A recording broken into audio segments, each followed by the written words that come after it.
मेरे प्रिय विद्यार्थियों, बहुत हार्दिक अभिनंदन, बहुत हार्दिक स्वागत, मेरा हार्दिक नमस्कार स्वीकार करिए।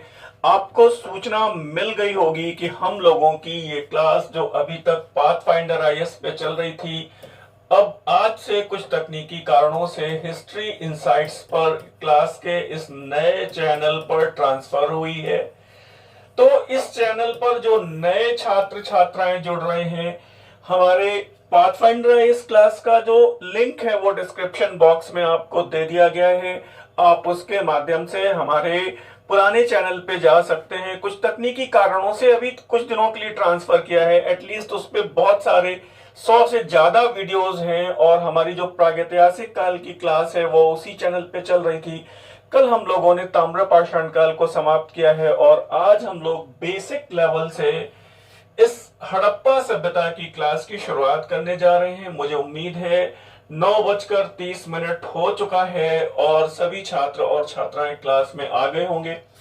धैर्य से क्लास को कंटिन्यू करना है और हड़प्पा सभ्यता की शुरुआत बहुत जीरो और बेसिक लेवल से हम लोग कर रहे हैं। बहुत सामान्य बातें डिस्कस नहीं करेंगे, ये मान के कि आपने तैयारी की है, क्योंकि हम लोगों के जो भी छात्र हम लोगों से जुड़े हुए हैं वो सब गंभीर छात्र हैं।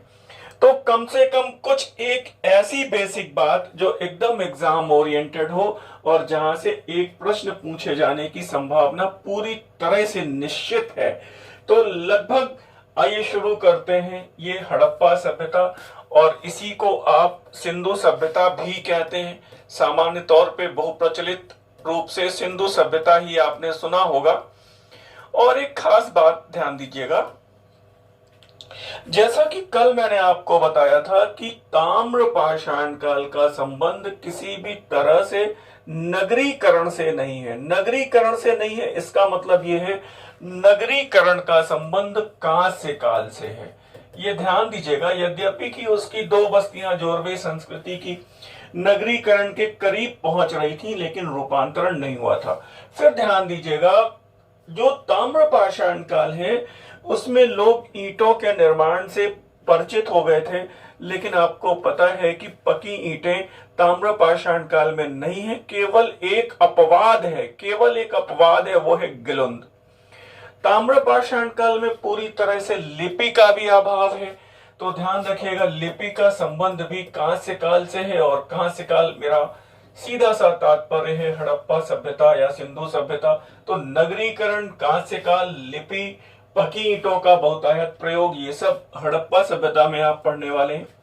बहुत सारे प्रश्न आते हैं, कम से कम यहां से एक बेसिक लेवल का प्रश्न आता है, एक नगर नियोजन और नगरों के कंस्ट्रक्शन पैटर्न से प्रश्न पूछा जाता है, एक किसी पुरातात्विक साक्ष्य के साथ प्रश्न पूछा जाता है और अक्सर करके उत्थान और पतन पर भी प्रश्न आए हैं। तो आज आइए शुरू करते हैं हम लोग एकदम जीरो लेवल से पहली क्लास हड़प्पा सभ्यता की। और आप इस चैनल को थोड़ा शेयर भी कर सकते हैं अपने मित्रों को। लाइक करना चाहे तो आपके ऊपर डिपेंड करता है। और ये बात है आद्य ऐतिहासिक काल। अभी आपने मेरे साथ पढ़ा था प्रागैतिहासिक काल और अब यहाँ पर एक टर्म आया है प्रोटो हिस्टोरिकल पीरियड, कांस्य युगीन हड़प्पा सभ्यता। ध्यान दीजिएगा, आद्य ऐतिहासिक काल सीधा सा मतलब यह है कि जहां से हमें लिखित साक्ष्य मिले हैं, बहुत शॉर्ट में समझा रहे हैं, लिखित साक्ष्य मिले हैं लेकिन उनको हम अभी वर्तमान में पढ़ नहीं पाए। इसका मतलब यह है कि हड़प्पा सभ्यता की जो लिपि है उसके बारे में अभी भी हमारे विद्वान उसको डिकोड करने में प्रयासरत हैं, पढ़ नहीं पाए हैं, कोशिशें जारी हैं। तो एक ऐसा कालखंड इतिहास का जहां से हमारे पास लिखित सामग्री तो प्राप्त होती है लेकिन उसको अभी तक हम पढ़ नहीं पाए हैं, उसका संबंध आद्य ऐतिहासिक काल से है। और विशेष तौर पर यह ध्यान देना होगा कि भविष्य में अगर हम कभी इस हड़प्पा सभ्यता की लिपि को पढ़ पाते हैं, पढ़ने में सफलता प्राप्त कर लेते हैं, तो ये हड़प्पा सभ्यता भी हमारी आ जाएगी ऐतिहासिक काल की श्रेणी में। इतनी बात समझ में आ गई होगी। कांस्य युगीन हड़प्पा सभ्यता मतलब कांसा है यहाँ पर, ये बहुत इंपॉर्टेंट बात है। तो अब मामला ये है कि एक प्रश्न ऐसे भी आया था कि क्या हड़प्पा सभ्यता को ये मान लिया जाए हड़प्पा सभ्यता में कि वहां के सारे मृद भांड, जो बर्तन है, उपकरण है, कांसे के हैं या फिर वहां पर कांसे के बहुतायत उपकरण प्राप्त होते हैं। तो ध्यान रखिएगा, बहुत इंपॉर्टेंट है, इस कालखंड में मनुष्य ने कांसा बनाना सीखा है। कांसा एक यौगिक है, दो धातुओं के मिश्रण से बनता है, तांबा और टिन।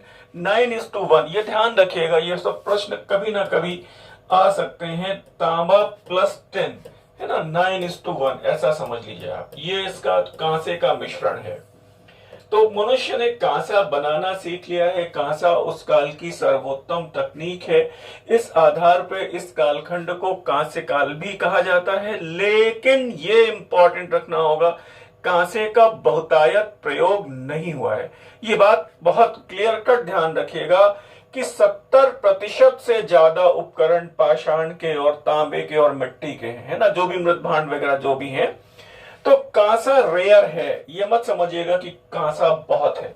तो अब जैसे विस्तार की बात हम कर रहे हैं, तो 3 देशों में इसका विस्तार है। बहुत इंपॉर्टेंट बात है, भारत में, पाकिस्तान में और अफगानिस्तान में। और अफगानिस्तान में 3 मुख्य स्थल हैं, मुंडीगाक, देह मोरासी गुंडई और सोतुरगई। मुंडीगाक हमेशा याद रखिएगा, पूछा गया था कि अफगानिस्तान का स्थल वो कौन सा है, तो वो मुंडीगाक, सोतुरगई एवं देह मोरासी गुंडई। अब मामला ये है कि भारत में सर्विस्तार, तो भारत में देखिएगा 7 राज्यों में विस्तार है। अभी रिसर्च चल रहे हैं, ये बात ध्यान रखिएगा, ऐसा मत समझ लीजिएगा कि ये अंतिम है स्टेज, नहीं। अभी तो हम केवल हड़प्पा सभ्यता के बारे में बहुत जरा सी जानकारी हमारे पास उपलब्ध है, बहुत थोड़ी सी। पूरी रिसर्च कंप्लीट होने में 500 साल भी लग सकते हैं। मतलब अभी हमारे पास ये मान के चलिए 2%, 2.5% चीजें हम जानते हैं हड़प्पा सभ्यता के बारे में, इससे ज्यादा अभी हमें कुछ पता नहीं है। तो ये 7 राज्यों में विस्तार है। ऊपर से चलिए, एकदम जम्मू कश्मीर पहला राज्य है, ऊपर से चलेंगे तो यहाँ पर एक स्थल जो विशेष तौर पर अक्सर करके पूछा जाता है, मांडा, ये सर्वाधिक उत्तरी छोर है हड़प्पा सभ्यता का, चेनाब नदी के किनारे है। नदियां हमेशा पूछ ली जाती हैं, तो नदियों को भी ध्यान रखिएगा। पूर्वी पंजाब में स्थित स्थल रोपड़ है, सतलज नदी के किनारे है। स्वतंत्रता के पश्चात खोजा गया भारत में पहला स्थल है 1950, यज्ञदत्त शर्मा ने खोजा था। और ध्यान रखना चाहिए, अभी मैंने कल भी डिस्कस किया था, वो जब कुत्तों को दफनाने की बात आई थी, तो भारत में रोपड़ एक ऐसा स्थल है जहां पर मानवीय शवाधानों के साथ कुत्ते भी दफनाए गए हैं। बहुत जीरो लेवल से शुरू किया है, विस्तार बता रहा हूं, फिर आगे आएंगे। यहाँ पर 2 स्थल हो गए, 2 शहर हो गए। अब देखिएगा यहाँ पे हरियाणा है, हरियाणा पूर्वी पंजाब के बाद हरियाणा, और हरियाणा में भी बहुत इंपॉर्टेंट स्थल है, बनावली है या बनवाली है, ये याद होगा आपको, हिसार जिले में है और रंगोई नदी के किनारे है। और खोजकर्ता कौन है इसके, रविंद्र सिंह बिष्ट हैं, 1973। याद रखिएगा, ये सब बातें अगर अब भूल जाएंगे ना तो दिक्कत होगी। अब चूंकि भाई हमारे साथ 5 लेक्चर मैंने प्री हिस्टोरिकल पीरियड पे लिए, प्रागैतिहासिक काल पे लिए, तो मतलब अब इतना कुछ करा दिया है कि इससे ज्यादा पढ़ने की जरूरत पड़ेगी नहीं, मेरा जो अपना मानना है। और अब हड़प्पा सभ्यता, वैदिक, जो कुछ भी हम पढ़ाएंगे वो सब कुछ इतना डिटेल में कर देंगे कि इसके लिए फिर आपको कहीं पर और भटकने की जरूरत नहीं है। आपने जो पढ़ा है उसको रिवाइज करिए, और ये हम जो क्लास में करा दे रहे हैं, ठीक है। तो ये हो गया बनावली। और फिर हरियाणा में एक राखी गढ़ी है, वो जींद जिले में है। सरस्वती घग्गर, विलुप्त तो सरस्वती के किनारे। प्रोफेसर इसके सूरजभान है ना, सूरजभान ने इसकी खोज की थी। और फिर हरियाणा के बाद चौथा राज्य है राजस्थान, राजस्थान में कालीबंगा। तो अभी ध्यान रखिएगा, इन सब स्थलों के बारे में भी हम डिटेल करेंगे। नगरों के कंस्ट्रक्शन पैटर्न के बारे में, नगर नियोजन के बारे में, धार्मिक, आर्थिक, सामाजिक और इनका जो कुछ भी है बचा हुआ, कृषि, व्यापार, सब, फिर उत्थान पतन, सब डिस्कस करेंगे। 5 लेक्चर लगभग इस पे, फास्ट ट्रैक, ठीक है। तो ये देखिएगा, वहां पे राजस्थान में कालीबंगा है, गंगानगर या हनुमानगढ़ जिले में है, विलुप्त सरस्वती नदी के किनारे। और ये ध्यान दीजिएगा, कालीबंगा बहुत इंपॉर्टेंट है, कभी इसके खोजकर्ता पूछे गए हैं और कभी इसके उत्खननकर्ता पूछे गए हैं। तो अमलानंद घोष इसके खोज करता है, ध्यान रखिएगा। और उत्खननकर्ता इसके ब्रजवासी लाल और बीके थॉपर है, 1961 से 69। अब 5वां राज्य गुजरात है। देखिएगा, सबसे ज्यादा जो स्थल है वो कहां पर है, सर्वाधिक गुजरात में है। भारत में सर्वाधिक जो स्थलों की संख्या है वो गुजरात में है। और इसमें कुछ महत्वपूर्ण नगरों के बारे में, महत्वपूर्ण जो स्थल है, साइट्स है, उनके बारे में आप जान लीजिए। मालवण है, बहुत इंपॉर्टेंट है, बहुत इंपॉर्टेंट है। एकमात्र हड़प्पा सभ्यता में नहर का साक्ष्य, नहर अपवाद स्वरूप, वो मालवण से मिलता है। ये अपवाद है, ध्यान रखिएगा, ये लिख दे रहा हूं। फिर इसके बाद देखिएगा, रंगपुर भादर नदी के किनारे है। लोथल भोगवा और साबरमती के संगम पर है। प्रभास पाटन, या फिर इसी को औरस पुत्र कहा गया है, हिरण्य नदी के किनारे है। धौलावीरा है। मनसर एवं मनहर बरसाती नदियों के किनारे है। भगत राव किम सागर संगम पर है। और सुरकोटदा। ये सारे स्थल मैं आपसे विशेष तौर पर डिस्कस करने वाला हूं अभी आने वाले दिनों में। क्यों? क्योंकि यहां से पुरातात्विक साक्ष्यों के बारे में खूब सारे प्रश्न हैं। स्क्रीनशॉट आप ले सकते हैं। और फिर छात्र ये कहते हैं कि सर इसका पीडीएफ मिल जाए, तो मेरे हिसाब से अब आपने इतना समय पढ़ा है, अब आपको कुछ नया कलेक्ट करने की जरूरत नहीं है, केवल प्रैक्टिस करने की जरूरत है। नए छात्र जो इस चैनल पे हमारे साथ जुड़ रहे हैं, उनको मैं एक सूचना दे दूं कि हम लोगों के लिए, जो आपके लिए हम लोगों ने एक प्रैक्टिस सेट तैयार किया है। ये अमृत संजीवनी के नाम से है, एंशिएंट हिस्ट्री का है। प्रागैतिहासिक काल से लेकर राजपूत काल तक इसमें उपलब्ध है क्वेश्चन। 3000 क्वेश्चन टॉपिक वाइज हैं। कठिन प्रश्नों की व्याख्या है। इसी तरह मेडिवल हिस्ट्री का हमारे पास अमृत गंगा है आपके लिए। 2500 प्रश्न है, टॉपिक वाइज है। अरबों के आगमन से शुरू होती है और परवर्ती मुगलों तक जाती है। और ये हमारा मॉडर्न इंडिया का अमृत मंजरी के नाम से आया है। यूरोपियों के आगमन से शुरू होकर आजादी के बाद तक जाता है। 2000 क्वेश्चन है। इस प्रकार अगर आप प्रैक्टिस के लिहाज से देखें तो आपको एकदम एग्जाम ओरिएंटेड लगभग 7500 प्रश्नों का कलेक्शन मिलता है। तो फिलहाल आप चाहें तो अपनी जो अध्ययन पद्धति है उसमें रिवीजन की प्रक्रिया में इन पुस्तकों को शामिल कर सकते हैं, इन प्रैक्टिस सेट को शामिल कर सकते हैं। मेघम और तेलोर, हम गुजरात की बात कर रहे हैं सर, ये ध्यान दीजिएगा। नर्मदा नदी घाटी में है रोजदी एवं देसलपुर, कुंतासी आदि। ये गुजरात के कुछ प्रमुख स्थलों के बारे में हमने चर्चा की है। फिर थोड़ा नीचे आ जाएंगे और तो फिर आप देखेंगे आलमगीरपुर है, उत्तर प्रदेश में है। मेरठ यमुना की सहायक नदी के किनारे है ना, उसका सहायक नदी कौन सी है? वो हिंडन है। और महाराष्ट्र में दैमाबाद है।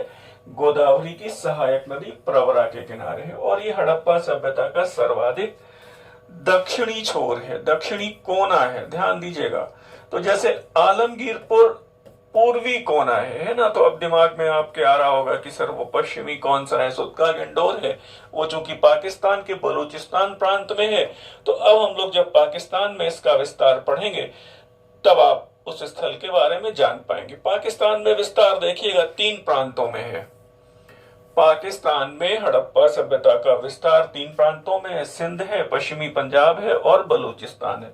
तो पूर्वी और पश्चिमी पंजाब का कॉन्सेप्ट यही है कि जब वो भारत और पाकिस्तान का विभाजन हुआ तो इधर वाला पंजाब भारत में आ गया और इधर वाला आधा पंजाब पाकिस्तान में चला गया। तो वो पूर्वी पंजाब, पश्चिमी पंजाब। बात क्लियर हो रही है? ये जानना चाहिए आपको। तो फिर देखिएगा सिंध प्रांत में मोहनजोदड़ो है, सिंधु नदी के दाएं तट पर है, बहुत इंपॉर्टेंट है। दायां तट याद रखिएगा सिंधु नदी का। चौंदड़ो, आमरी और कोटदीजी सिंधु नदी के बाएं तट पर है। अब आप यहाँ पर एक सामान्य सी बात ये आ रही है कि ये बताइए सर किसी भी नदी का दायां और बायां तट कैसे डिफाइन करेंगे? तो कोई दिक्कत नहीं है। जो नदी जिधर से बह के आ रही है, जिधर से बहकर आ रही है, जिधर को बहकर जा रही है, तो जिधर से बहकर आ रही है उधर आप पीठ करके खड़े हो जाइए। और यूनिवर्सल जो राइट है, जो दायां तट, दाहिना हाथ उधर वाला तट दाहिना तट हो गया, और जहां पे आप खड़े हैं इधर बायां हो गया। ऐसे समझ लीजिए कि नदी अगर ऐसे बहकर जा रही है तो ये बात डिफाइन करें। और मैच जो मैप में देख लेंगे आप, इसकी मैपिंग भी हम करा देंगे, तो ये चीजें आपको एकदम दिमाग में बैठ जाएंगी। अभी तो हमने केवल आज 0 से शुरू किया है, एकदम बेसिक लेवल पे। अगर क्लास 7, 6, 7 का भी छात्र है तो क्लास को, वो बहुत सामान्य मेधा का छात्र है तो पिकअप कर लेगा क्लास को, ठीक है। तो अब देखिएगा पश्चिमी पंजाब में हड़प्पा है, रावी नदी के बाएं तट पर है, बहुत इंपॉर्टेंट है। अक्सर करके ये प्रश्न आता है कि हड़प्पा की खोज किसने की, और आपने पता नहीं क्या प्रश्न में बहुत से छात्रों ने गलत कर देना। ये पूछा गया कि हड़प्पा की फिर मोहनजोदड़ो की खोज किसने की, तो ध्यान दीजिएगा मोहनजोदड़ो की खोज राखालदास बनर्जी ने की है। मोहनजोदड़ो का उत्खनन राखालदास बनर्जी अगर आ जाएगा तो गलत हो जाएगा। तो अभी एक एक चीज बहुत क्लियर कट हम बताएंगे। और फिर देखिएगा बलूचिस्तान मकरान तट पे सुतका गंडोर है, दाश नदी के किनारे, और ये प्रश्न पता नहीं कितनी बार आया है कि सुतका गंडोर किस नदी के किनारे है। ये दाश नदी के किनारे है, और ये सर्वाधिक पश्चिमी छोर है हड़प्पा सभ्यता का, ये सर्वाधिक पश्चिमी कोना है। ध्यान रखिएगा, कभी कभी ऐसे मैच करने के लिए आ जाएगा नॉर्थ साउथ ईस्ट वेस्ट, तो आप देख लीजिएगा, वो सामान्य भाव से आप कर लेंगे। और फिर आप देखिए सुतका को है, शादी कौर नदी के किनारे है, बालाकोट है बिंदार नदी के किनारे। मुझे उम्मीद है ये विस्तार आपने बढ़िया से देख लिया, और इतने ही स्थलों के बारे में आपको डिटेल से पढ़ना है। कुछ और चीजें मैं आपको छोटी छोटी डिस्कस कर देता हूं। कुल ज्ञात स्थल अब तक लगभग 2000 के आसपास है, अभी तक ये संख्या बढ़ी है ना, तो आप अप्रोक्सीमेट 2000 प्लस मान सकते हैं, पर अभी ये संख्या और बढ़ सकती है। जो स्पष्ट रूप से जो हमारे पास अभी डिफाइंड 1401 स्थल हैं, ठीक है। भारत में चिन्हित स्थलों की संख्या 917 है। ये स्पष्ट तौर पे मैं बता रहा हूं, संख्या अभी बढ़ती जा रही है, बहुत सारे स्थल नए पता चल रहे हैं, है ना, क्योंकि जैसे अभी उत्तर प्रदेश में मांडी पता चल गया है, ध्यान दीजिएगा। और ये ध्यान रखिएगा, मांडी और मांडा गलत ना हो जाए, मांडा वो जम्मू कश्मीर में, ये हम मांडी की बात कर रहे हैं, और ये यूपी में है ना। स्थल बढ़ रहे हैं, सनौली आप देख ही रहे हैं, अभी पता चला है। गुजरात खंबात की खाड़ी में भी कई नवीन स्थल प्रकाश में आए, इसलिए ये संख्या निरंतर बढ़ती जा रही है। तो अभी आप अप्रोक्सीमेट 2000 के आसपास प्लस मान सकते हैं, और वर्तमान में स्पष्ट 1401 स्थलों में भारत में चिन्हित स्थल कितने 917 हैं, और ये संख्या बढ़ रही है। पाकिस्तान में स्थित स्थल लगभग 481 है, और अफगानिस्तान में मैंने शुरू में बताया था कि 3 हैं। कौन कौन से? मुंडीगात, सोतुरगई और देह मोरासी गुंडे। तो मुझे उम्मीद है बढ़िया। अब देखिएगा थोड़ा सा इसको भी देख लीजिए।